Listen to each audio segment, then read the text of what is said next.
All right, the constant back and forth on tariffs has hit the U.S. economy in so many ways, and all of it starts at our ports. That means we lose less money. And the bigger picture is even more daunting. The leaders of our nation's busiest ports are predicting rough waters up ahead, a slowdown in business that could impact them and everything they support. Seattle shipping port is empty. So is L.A. It looks like that's the three main shipping ports on the West Coast. They are no longer getting international shipments. The last one is scheduled for tomorrow.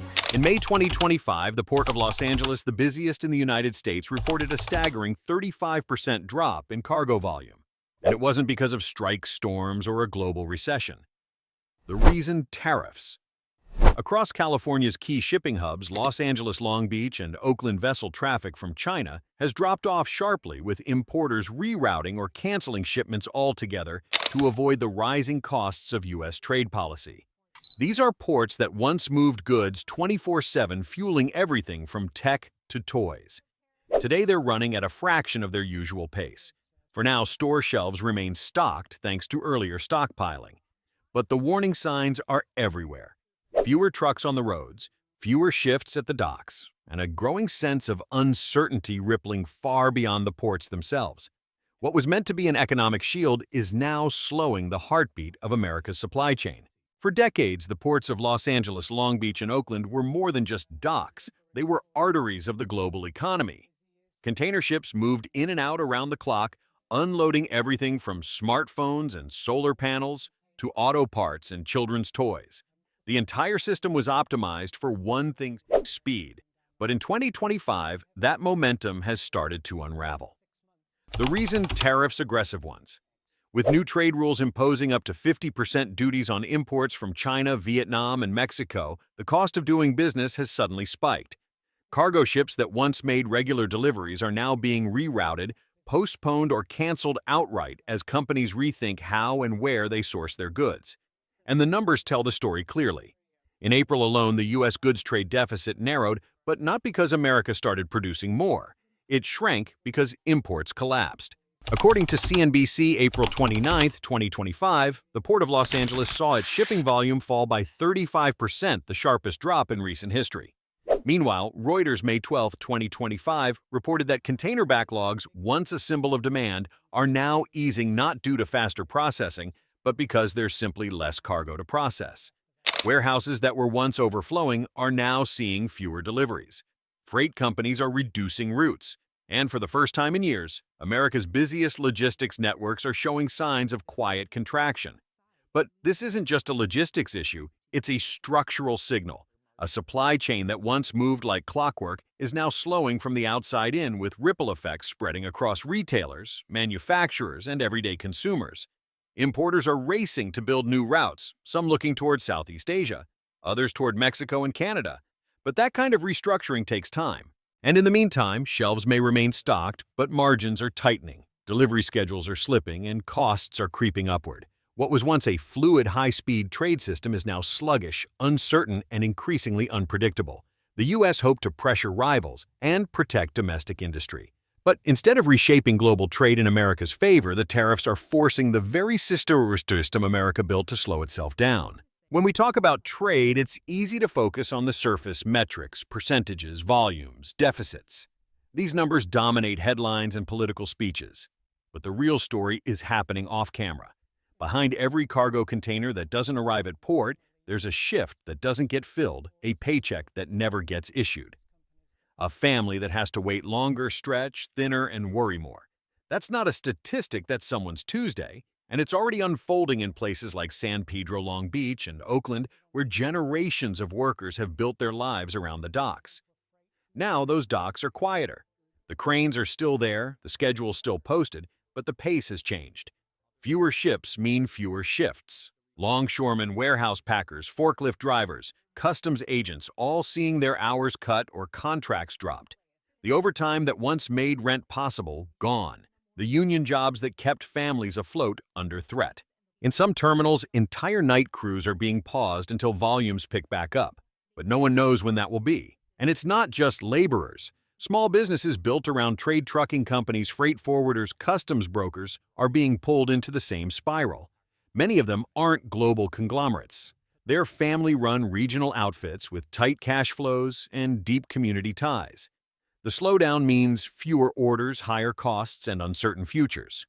The cost of bringing goods in has jumped due to tariffs, fuel, and insurance, but customer demand hasn't caught up, or worse, it's shrinking.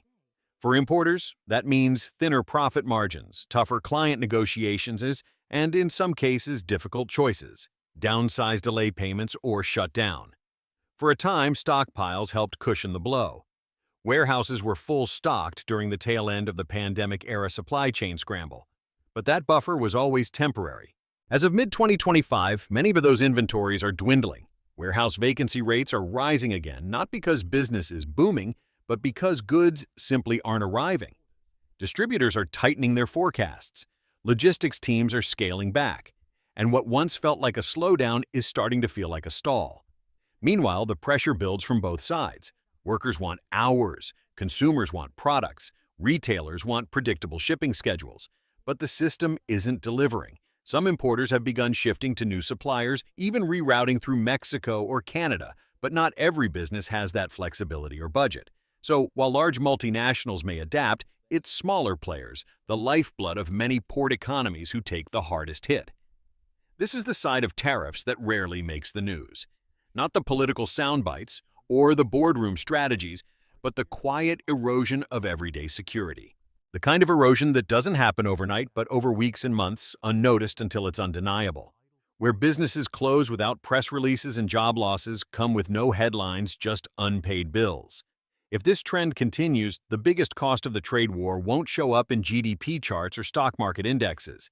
It'll be measured in missed meals, empty storefronts, and stalled dreams, especially in the homes and neighborhoods that depended most on a system that was once built to never stop moving. Based on the fact that the ports are literally running empty and truck drivers are losing their jobs. While American ports face gridlock and slowdown, not every country is losing out. In fact, just across the northern border, Canada is quietly winning. As the U.S. clamps down with high tariffs and increasingly protectionist policies, global trade doesn't stop, it simply reroutes. And right now, it's rerouting through Vancouver and Prince Rupert, two of Canada's largest West Coast ports. Both are reporting a noticeable increase in container volume, much of it redirected from U.S. ports. For importers, the logic is simple. Canada offers a stable political climate, no new trade penalties, and unrestricted access to the U.S. market via land transport. Goods that once arrived directly in Los Angeles are now being offloaded in British Columbia, then moved south by rail or truck into the U.S. The result? Many companies still get their products onto American shelves without paying the new U.S. tariffs directly. It's not a loophole, it's just smart logistics. Meanwhile, Mexico is also playing a strategic role. Asian manufacturers, especially those in China and Vietnam, are now shipping goods to Mexican ports, assembling or relabeling them to qualify under USMCA rules, and then moving them across the southern border. This strategy not only avoids the highest tariffs, but also keeps supply chains flexible, while the U.S. system struggles to keep up. The irony, the very policies designed to protect American trade are now driving more traffic to America's neighbors. Canada and Mexico aren't bypassing the U.S.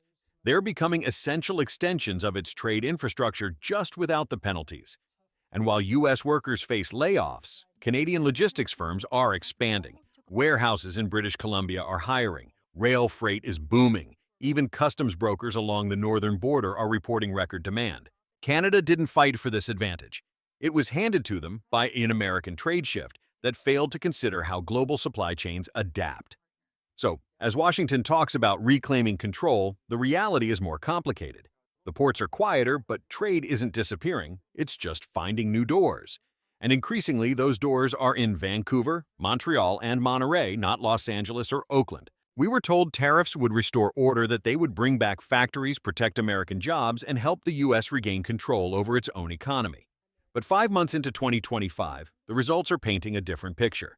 The ports are slowing, the supply chain is cracking, and the very system that fueled American prosperity for decades, fast, cheap global trade, is grinding to a halt.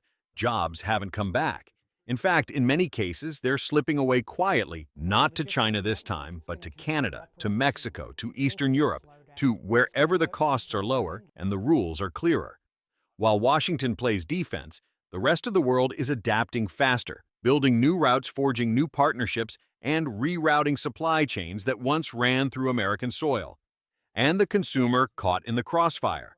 Prices are rising, shelves are thinning, small businesses are bleeding, and the workers who were promised a manufacturing revival are now wondering if they've been sold hope or just a headline. Because at the end of the day, this isn't just about policy. It's about people, about families waiting for work that isn't coming, about communities built around ports that are suddenly going quiet, about an economic shift that feels more like an unraveling from within, hidden behind patriotic slogans and sharp-edged sound bites. So the question now isn't just whether tariffs can work, it's whether we've misunderstood the game entirely. What do you think? Is this just a necessary short-term shock to regain long-term control, or is it a warning sign that the U.S. is losing leverage in the very system it once led? Drop your thoughts in the comments. And if you want more unfiltered breakdowns on trade power and the global plays shaping your everyday life, subscribe and stay tuned. Because this story isn't over, and it's not going to stay quiet for long.